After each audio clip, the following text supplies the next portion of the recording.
Ni walanon, hampa duk tanya apa kejayaan Dr. Sam sepanjang menjadi Menteri Besar Terengganu. Kejayaan Dr. Sam dan seluruh kepimpinan negeri Terengganu adalah berjaya meningkatkan pelaburan negeri daripada 2.8 bilion meningkat kepada 6 bilion. Dapat meningkatkan hasil negeri daripada 268 juta kepada 293 juta. Dapat meningkatkan keuntungan Terengganu Incorporated daripada 0.9 bilion kepada 1.7 bilion.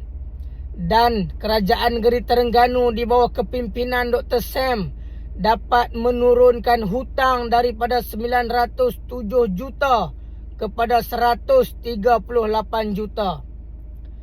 Dan Terengganu dinobatkan sebagai negeri paling bahagia pada tahun 2024. Nikmat-nikmat ini semua telah pun dirasai oleh seluruh rakyat di Terengganu, sehinggakan rakyat Terengganu memberikan kepercayaan kepada PAS Perikatan Nasional dengan memberikan seluruh kerusi di Terengganu kepada PAS Perikatan Nasional.